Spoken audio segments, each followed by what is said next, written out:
हमारा टॉपिक है। पहले टॉपिक स्टार्ट करने से पहले मैं आपको बताना चाहूंगा, बादशाह का नाम आपने बहुत बार सुना होगा। वही बादशाह मैं आपके लिए लेकर आया हूं जिसका नाम है ज़ैनुल आबिदीन। ज़ैनुल आबिदीन को स्टार्ट करने से पहले आपको याद रखना होगा कि ज़ैनुल आबिदीन जो आए हैं ये ईरान से आए हैं और जिसका ओल्डेस्ट नेम था वो था पर्शियन। ठीक है, और यहां पर अगर हम पर्शियन को देखें, यानी कि ईरान से आया है, लेकिन ये खाली हाथ नहीं आया। जैसे ये कश्मीर में आया, एक ऐसा इंसान था, एक ऐसा ह्यूमन बीइंग रहा है जिसको जम्मू कश्मीर की हिस्ट्री भूल नहीं पा रही। इसके जमाने में पीस, प्रॉस्पेरिटी एंड डेवलपमेंट अगर देखना हो, मैं गारंटी के साथ कहता हूं कि जैसा मैंने हिस्ट्री में पढ़ा है, पीस, प्रॉस्पेरिटी एंड डेवलपमेंट वो किसी के यहां मुझे दिखने को नहीं मिला। पुराने जमाने की बात मैं कर रहा हूं। ज़ैनुल आबिदीन को कहा जाता था बादशाह। क्या आपने सुना होगा कि जैनपुरा जो शुपेन है वो कहते हैं कि ये ज़ैनुल आबिदीन के नाम पे पड़ा है। फैक्ट जो है ये करेक्ट हो भी सकता है, हो भी नहीं सकता है, लेकिन जैनपुरा के लोग कहते हैं कि ज़ैनुल आबिदीन के नाम पे जैनपुरा का नाम रखा गया है। जैनकदर आपने सुना ही होगा, और दो ब्रिटिश को जोड़ने वाला जो श्रीनगर जो समर कैपिटल है हमारी, उनको जोड़ने वाला जो पुल बनाया था वो इसी ने बनाया था जिसका नाम क्या था? Zainul Abidin. He is credited. ये जो बंदा था ना, कश्मीरियत और नेबरहुड में पहचाने जाने वाला बंदा।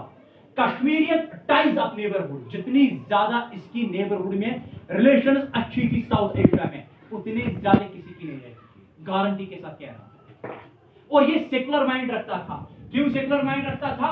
क्योंकि ये बंदा जो था conversion of Brahmins cancelled in the time of Sikandar Shah. Sikandar Shah ने जोर करके इन ब्राह्मण्स को कन्वर्ट करवाया था मुस्लिम। लेकिन जैसे ज़ैनुल आबिदीन आया, इसने कहा कि जिन्होंने इस्लाम कबूल किया है दबाव में सिकंदर शाह के, वो अपना धर्म वापस कबूल कर सकते हैं और इस धर्म से वापस जा सकते हैं, वो अपने ब्राह्मण धर्म में आ सकते हैं। तो मैंने सिंपल कहा कि इसका माइंड जो था वो सेकुलर माइंड था। क्या माइंड था? ठीक है, यानी कि सेकुलर माइंड रखता था। और यही बंदा था जिसने जजिया टैक्स खत्म किया। क्या किया खत्म? जजिया टैक्स। और यही बंदा था जिसने काउ स्लेटर पर टोटली पाबंदी लगाई, यानी कि कोई भी काउ को मार नहीं सकता, कोई भी उसको कसाई जो है वो वहां पर मार नहीं सकता। और क्यों? यहां पर हिंदू रहते हैं, उनके सेंटिमेंट इसको हर्ट होता है। इसलिए नहीं कि मैं मुस्लिम हूं, ये कहता मैं मुस्लिम हूं, लेकिन इसलिए मैं नहीं बना हूं कि मैं हिंदूज के सेंटिमेंट्स के साथ खेलूं। तो फिर से क्लियर हो गया कि ये कौन सा माइंड था इसके पास? सेकुलर माइंड वाला नहीं है कि कश्मीर से आप भाग नहीं सकते और कश्मीर आप छोड़ नहीं सकते, और ज़ैनुल आबिदीन आपको जाने नहीं देगा। यानी कि ये जो क्राफ्ट आप देख रहे हैं, ये किसको क्रेडिट जाता है? ज़ैनुल आबिदीन को। और वो सीक्वेंस ने यहां पर ट्रांसफर किए। ठीक है, during this region many Hindus and Brahmins, और इसके ही रीजन में ब्राह्मण्स और हिंदू जो थे वो टॉप पोजीशन पर इसने रखी। किस पोजीशन पे? यानी कि इसका मतलब ये इनजस्टिस करने वाला बंदा, क्या करने वाला बंदा था? जस्टिस। और यहां पर मैंने लिखा एस्टैब्लिश्ड हाई कोर्ट। इसी ने एस्टैब्लिश क्या किया है?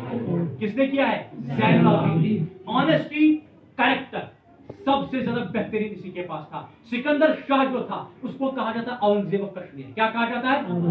लेकिन इस बंदे को क्या कहा जाता है? बादशाह। और इसको कहा जाता है अकबर ऑफ कश्मीर। याद रखो क्या कहा जाता है?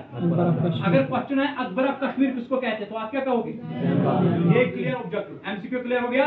अकबर ऑफ कश्मीर कौन है? बादशाह कौन है? आर्किटेक्चर लाने वाला कौन है? समझ में आ गया? क्राफ्ट को कौन लाने वाला है? जजिया टैक्स कौन खत्म करने वाला है? काउस लेटर कौन खत्म करने वाला है? ये फ्री टाइम होता था ना, बादशाह होकर, राजा होकर, रूलर होकर, ये क्या करता था फ्री टाइम में? ये हिंदूज की माइस्टिकल फिलॉसफीज और मुसलमानों की, मुस्लिम्स की माइस्टिकल फिलॉसफीज पढ़ता था और उन फिलॉसफीज को पर फिर इंप्लीमेंट करता था। कहां पर? जम्मू एंड कश्मीर। जो अच्छी अच्छी बातें हुआ करती थी। और महाभारत एंड राजतरंगी, जिन्होंने जो राजतरंगी किसने लिखी है? कल्हाना ने, रिवर ऑफ किंग्स की। महाभारत एंड राजतरंगी को इसी ने ट्रांसलेट किया संस्कृत से पर्शियन में। ये किसका क्रेडिट किसको कर जाता है? जस्टिस सिस्टम किसने लाया? करप्शन किसने खत्म किया था? करप्शन ज़ैनुल आबिदीन ने खत्म किया था, जो कि बढ़ गया था किसके दौरे में? सिकंदर शाह के दौरे में। किसके दौरे में हो गया ये खत्म? अब गवर्नमेंट जितनी भी यहाँ पे बिल्डिंग्स और construction of factories, government buildings और कंस्ट्रक्शन ऑफ फैक्ट्रीज पे सबसे ज्यादा जोर कौन देता था? कौन देता था? और इसी के रीजन में development of art and architecture under Sultan Zainul Abidin जो थे, ये म्यूजिक एंड फाइन आर्ट्स को भी प्रमोट किसने किया है? म्यूजिक एंड फाइन आर्ट्स को किसने प्रमोट किया है? ठीक है। द सुल्तान अरेंज्ड एजुकेशन और मदर टंग को कंपलसरी, जो कश्मीरी कंपलसरी बनाया वो किसने बनाया? और पर्शियन भी यहां पर किसने लाया? ज़ैनुल आबिदीन। समझ में आ रहा है? समझ में आ रहा है? ये सारा क्रेडिट किसको जाता है? और जिनको रिकंस्ट्रक्ट किया, यानी कि जिन टेंपल्स को डिस्ट्रॉय किया गया था, उन टेंपल्स को रिकंस्ट्रक्ट करने वाला कौन है? ज़ैनुल आबिदीन। किसने खत्म किया था? वो सिकंदर शाह ने। कोई पूछ सकता है उनको किसने खत्म किया था टेंपल्स को? वो किसने किया था? सिकंदर शाह। रिकंस्ट्रक्ट किसने किया? ज़ैनुल आबिदीन।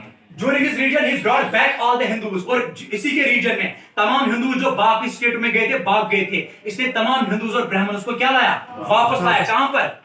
जम्मू एंड कश्मीर में। जम्मू एंड कश्मीर किसने लाया? ज़ैनुल आबिदीन ने। कारपेट एम्ब्रॉयडरी, वुड वर्किंग, सारा कुछ क्रेडिट जो जाता है। He also defeated, यही बंदा जो है, कल मैं एक हिस्ट्री कर रहा था शेयर आपके साथ चंगेज खान की मंगोल की, लेकिन ये बंदा जो है ना मंगोल्स को भी डिफीट करवाया और नाखून चबवाया, यानी कि इसने मंगोल्स को शिकस्त दी। कहां पर? कश्मीर में मंगोल्स को शिकस्त देने वाला कौन है? ज़ैनुल आबिदीन। कौन है? ज़ैनुल आबिदीन। और एट रेगुलर फेस्टिवल्स में जाता था, और आज ना पहले जहां पर वो होते थे रेगुलर फेस्टिवल्स हिंदूज के, वहां पर भी शिरकत करता था।